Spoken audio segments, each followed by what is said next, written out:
We are in the dark age of anime games right now, and it's crazy how we got here. What's up, guys? Nasser coming at you with another fighting game video where we're talking about the recent state of anime games, and it is just surprising to me that we're in this state, because if you really think about it, like the previous generation of anime games, early PS4, where we had stuff like Dragon Ball Fighters, we had the Naruto, Ultimate Ninja Storm games. We had other not as big anime games. Those were probably, I think, the two biggest heights anime games have hit in the last, like, I'm gonna say, what, 7 years maybe? Because it's been a hot minute since Fighters came out, and since Storm 4 originally came out. Storm 4 had to, get continuous updates to make that game better, because I don't think that game was as good as it was on launch as it is like towards the end of it. Storm Connections, people don't seem to have a very favorable opinion on.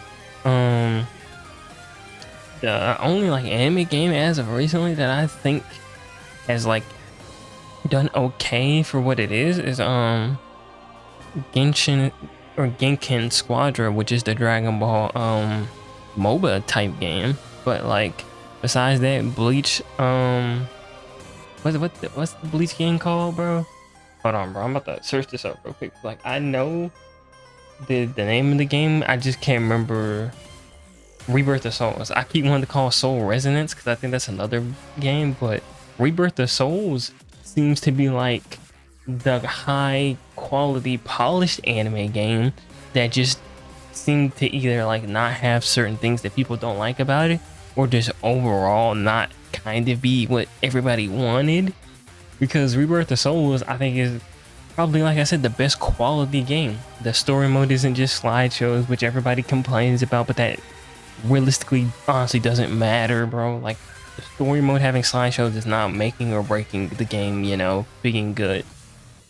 It's the little, well, not the little things, they are important things, but it's the things like having a stable online, like having fun gameplay loop, and for casuals, additional game modes and other stuff to do that are supposed to be what gets people to enjoy a game and to stick around and have fun. But the problem with that is that anime games have been in a weird state for the longest time recently, where they kind of lack the quality that some games get, and it's normally because of the developers that are making the games. Like, for example, the most recent one, the one that kind of made me want to talk about this video and started this topic, because like I said, it's been something we've thought as a community for years, but like because of this game, it's kind of become a more of a current thing that everybody's talking about, and that's Hunter Nen Impact. That game, at least from what everybody says gameplay wise, is a very fun 3v3 tag fighter, and everybody gameplay wise seems to think that they at aiding nailed that, which I don't think we ever questioned. Hold on real quick while I move my mic. I don't think we ever questioned if aiding could make a good gameplay or make a good game and have good gameplay. We were just like, okay, what's the content gonna look like? Because that was the biggest problem with DNF Duel. The gameplay was fun at times, but there was not really like a content plan for the game, and people were like really wanting that, and they said really nothing about it for a while, and so people kind of like were just left in the dark. And then they eventually gave us that information, but people said it was too late at that point. They like lost interest, and like the game was gonna now have a negative taste in its mouth for some people, and like I understand that for sure, but at the same time, like I said, it's also like I don't always agree sometimes with the decisions the community makes. The My Hero games, the last good one was Ultra Rumble, and people don't like how Ultra Rumble was handled.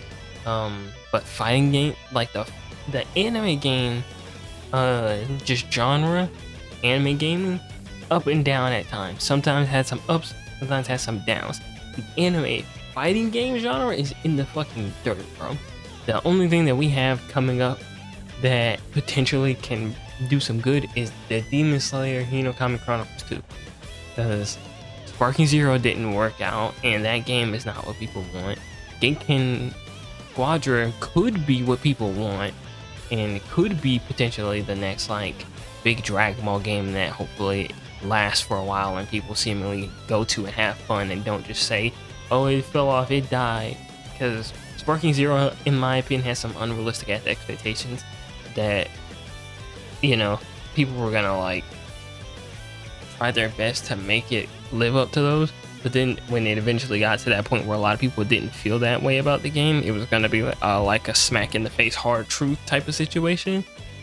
And like I said, everybody's trying to have that feeling of when Dragon Ball FighterZ came out, when Naruto Ultimate Ninja Storm 4 came out, and we're playing that game for years and years, and it's so fun, and like we're just enjoying it. And it's like, yo, like the Storm community, even though I was not a part of it when it was like truly blossoming, that community was crazy. There's a reason Afro Senju blew up in that community and had a name in it, because the Storm community was crazy back in the early 2010s, was around that time frame. I didn't get on Dragon Ball FighterZ until much later, so I've not really been a part of like the modern anime fighting game, you know, community where like you have a popular one that seemingly will be supported for a while. Every anime game that comes out nowadays kind of just has a bad taste in its mouth for some people. Like I said, me personally, Sparking Zero was never tickling my fancy because I'm a Raging Blast fan, and it was way more Budokai Tenkaichi than I liked, and that's coming from somebody who did play Budokai Tenkaichi games at one point when he was younger. Because, you know, I was born in the early 2000s. Like, I was born when those games were popular. I just never was a fan of them. I played Raging Blast 2 way more than any of those games combined. So that wasn't going to do it for me. The Bleach Rebirth of Souls, I was hoping for, because I'm a Bleach fan. And that game, like I said, if I had to recommend any anime fighting game for people to play now, I'd say go play Rebirth of Souls. And if you can, they added rank to it now, so you can go do rank.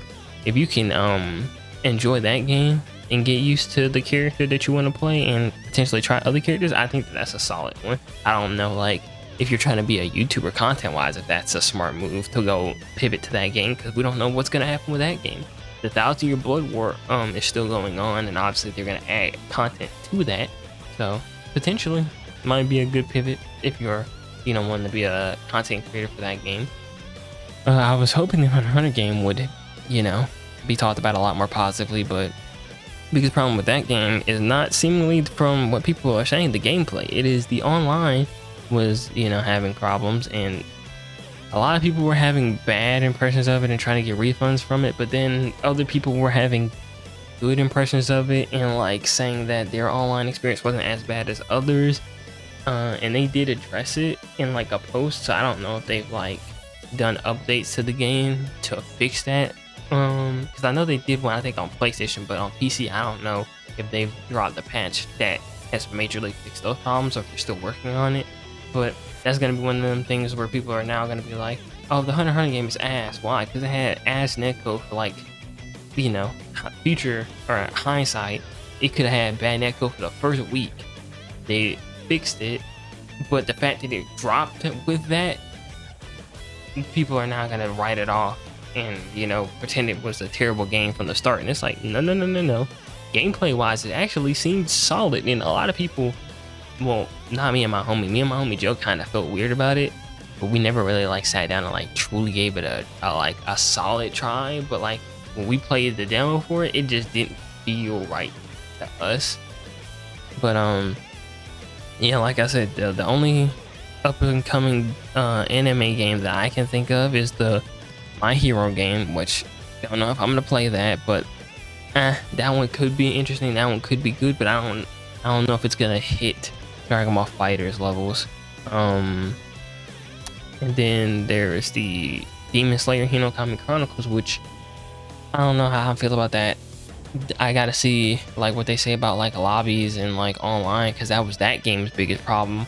That game was fun. I actually labbed that game for a while and was actually having a lot of fun playing the game. Problem was that the online for that game was fucking atrocious. So the same thing with Hunter Nen Impact. It just hurts a little bit more with Hunter Nen Impact, 'cause that's the first Hunter game we've gotten in so long, and I'm a huge Hunter fan. I finished watching the anime before that came out, so I specifically was done with the Chimera Ant first. And it's like I said, anime fighting games are just, or just anime games slash anime fighting games are just such a weird spot right now, because they have the potential to be so good, but we don't really have too many known reputable anime fighting game teams to take the games in the direction we want. Like, besides Bandai Namco, besides who's the other one? Besides Bandai Namco, besides CC2, like, you know, the closest game to a Storm game in terms of actually playing good, because we've had ones like the JJK game that people did not fuck with at all. The closest game to Storm 4 we've had is the Demon Slayer series, and that's made by the literal same people that made the Ultimate Ninja Storm game. So that's the closest we've gotten, and that's just the same team working on a new game. They just have to make sure that the game's online is good and make sure that the game actually plays good online, and then I think the gameplay will be fine. Drop patches, and I can see that game being solid. I don't know if it'll reach the peak, like I said, of what we're wanting, but I don't know like what it will take to get another Fighters, another Storm 4, to where it's like that's the game that we talk about as like being like the peak of what anime fighting games can be.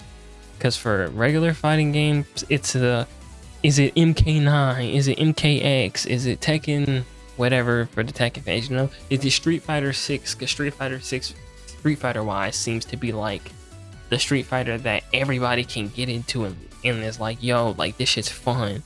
Even if like you have your gripes with it, it's still fun and people still play a lot of Street Fighter 6.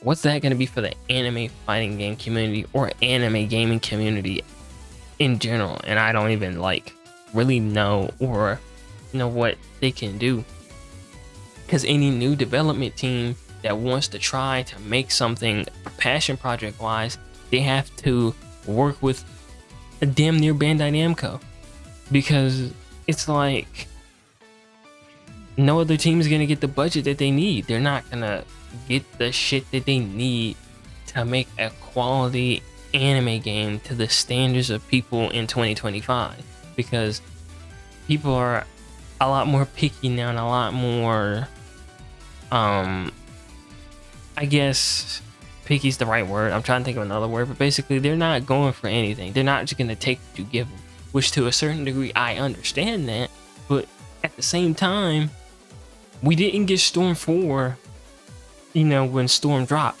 We had to build up to that. They had to build up to that.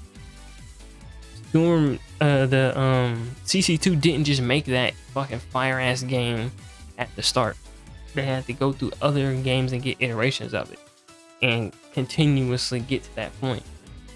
And they don't get that opportunity a lot nowadays, it seems, with these other companies. So they just have to make a great game and smash it out of the park immediately to then get the benefit of the doubt to make a sequel. And I'm not saying that to say we should just accept the bullshit that they give us, because we should not be having fucking terrible online in 2025, especially when games have rollback netcode. But we've known this for a while now, since rollback netcode has started becoming the standard for anime fighting games. Rollback netcode does not mean that the game will have good online. You can have shit online with rollback netcode. You can have good online with delay-based netcode.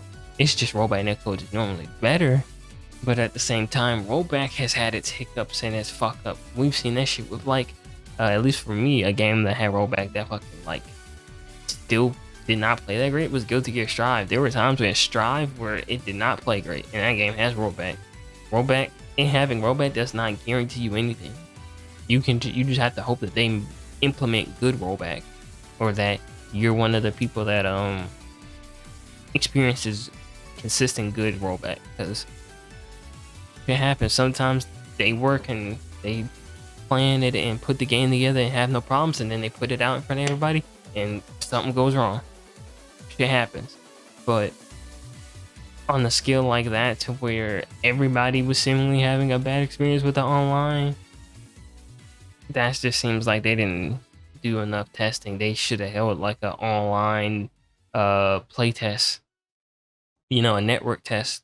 But again, this isn't like Aiding isn't this big anime team, so they may not have even had the fucking budget to do some shit like that. Whereas like that's a modern game thing. Like I know people aren't, you know, they may not fully get this because they don't know this game, but if you've ever been a part of the Skate series, Skate 3, Skate 4, Skate 1, Skate 2, Skate 4 technically, but it's just called Skate, is getting a playtest currently, and you can go online and play that online to, you know, see how you feel about the game, see what they're doing, give your feedback, your critiques, all that stuff. But they gave you an online playtest so that you can play online and, you know, see how the game is gonna play. That game is a lot more important because that's an online only game, but and it's free to play. But the point of that is that modern games will give you a playtest to see how the game plays online. They did it with Genkin Squadra. They gave us multiple playtests where me and my homie got on that bitch. The first one was so bad that fucking you couldn't even like party up with your homie to go play online. The second playtest they did a while ago, fucking me and my homie was getting on that bitch, fucking going crazy. I was going crazy on 18. I was having fun playing that game. And that's my point, that like anime games seem to sometimes not get modern game treatment because either the team is so small and inexperienced, or the developers of the game aren't giving them a budget to do what they need to do. And it could be some other third option that we don't know.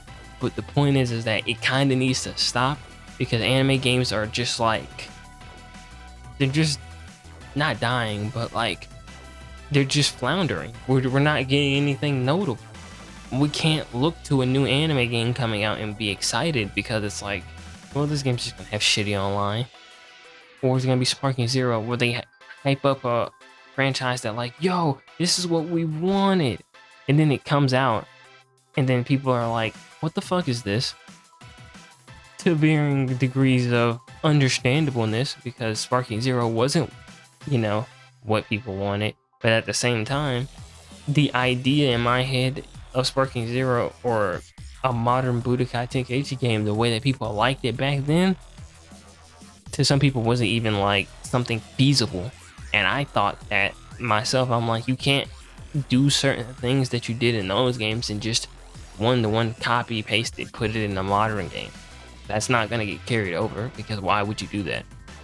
Some things are a product of the era that they are created in, and some things are gonna need to stay that way, because if you try to bring those things into modern gaming, people aren't gonna like how they're brought over. But that's just my rant on anime games as a whole right now. Let me know your opinions down in the comments below. I wish it was better. I hope going forward we can start setting a new precedent for it to be better, because I do think that we shouldn't just have to be built to whatever the fuck they give us. But at the same time, if we've been bitching and moaning this long and we're still not getting it, I don't know if being what's the right way to phrase this? I don't know if being stubborn and being like, we're not gonna play this game because it has bad online, you know, or we're not gonna play this because this game isn't what I thought it was gonna be. They let me down. All this content that they promised didn't pan out, you know? It's like, sure, we can do that, and I think we should, but if we do that and then we don't get any more games, then who's to blame? The people that complained and rightfully so, and rightfully did so? Or should we all have just been quiet and then hope that they made another one and just fixed it? There's an interesting side to that some people can pick. I'm not here to tell you what side to choose. I just lay it out there, and I want to hear y'all opinions. I'll see y'all next video. The likes video, subscribe. I'll see y'all next time. Peace.